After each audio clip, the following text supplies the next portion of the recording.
इस वीडियो में हम जानेंगे कि राष्ट्रवाद नेशनलिज्म पर गांधी जी के और टैगोर जी के आइडियाज़ क्या थे।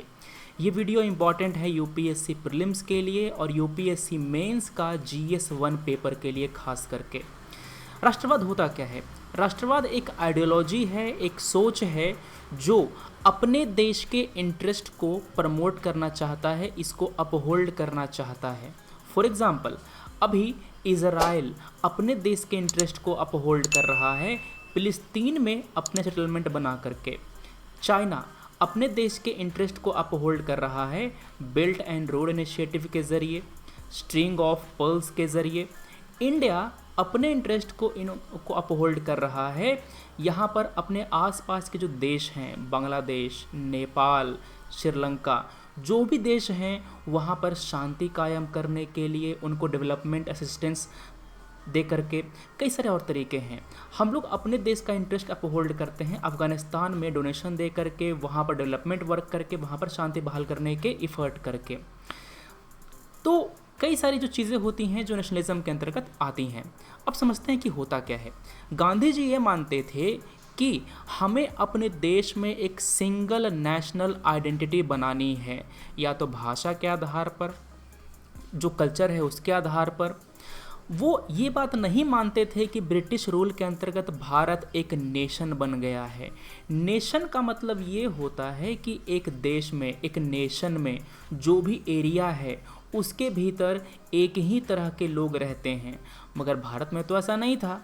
भारत में लोगों के आइडियाज़ अलग अलग थे। कुछ लोग वेस्टर्न आइडिया को फॉलो करते थे, कुछ लोग हमारे जो इंडियन फिलॉसफी है, भारतीय दर्शन है, उसको फॉलो करते थे।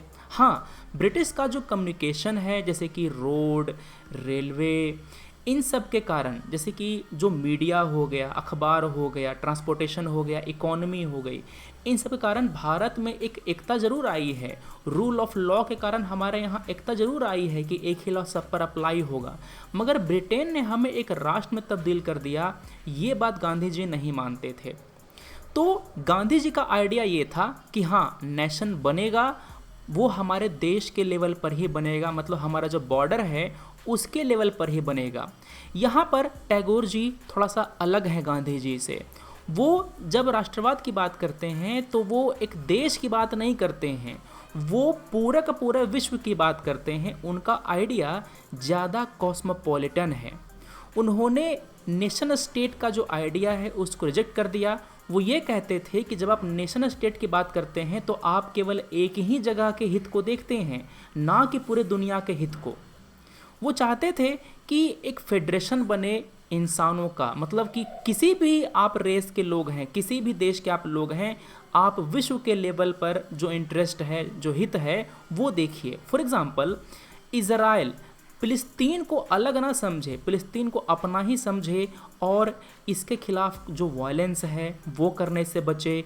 उसके देश के भीतर जाकर जो उनके जो सेटलमेंट हैं वो ना बनाए। अगर बना लिया है तो वहाँ पर फ़िलिस्तीनियों को भी जो वहाँ पर इक्वल राइट दें। वैसे ही चाइना अफ्रीकन नेशन में जा कर के वहाँ पर एक तरह से कॉलोनी की तरह काम करता है।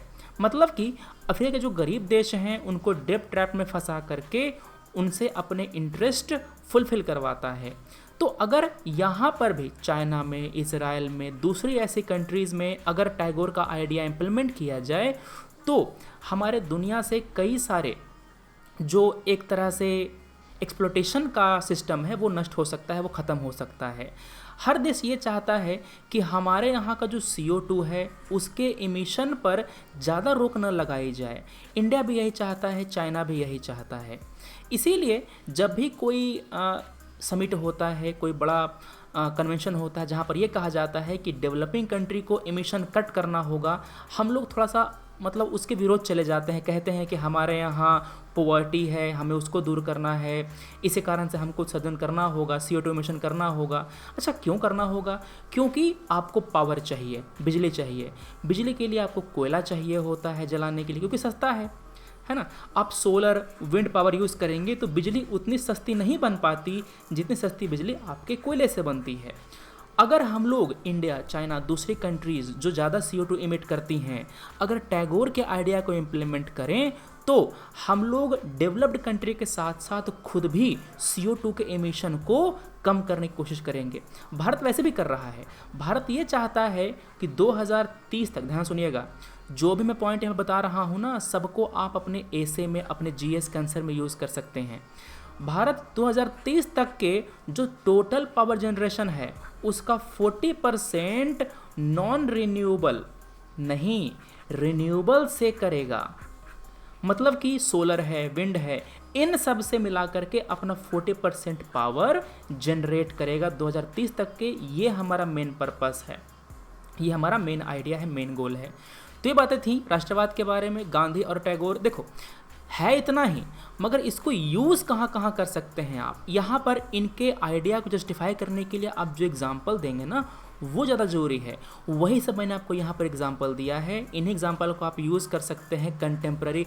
होता क्या है ना कि GS4 में आपको एक स्टेटमेंट दे देगा, गांधी जी का, टैगोर जी का, दूसरे का, और आपको कहेगा कि what do you mean by Gandhi this statement in current context. तो आपको करंट कॉन्टेक्स्ट में, मतलब कि आज के समय में, उसका औचित्य बताना पड़ेगा। तो आपके पास एग्जाम्पल होंगे तभी तो बता पाएंगे। ठीक है, तो ये बातें थी हमारे इस वीडियो में। अच्छा लगे तो लाइक, खराब लगे तो डिसलाइक। हम मिलते हैं अपने अगले वीडियो में। Thanks for watching, take care, Jai Hind.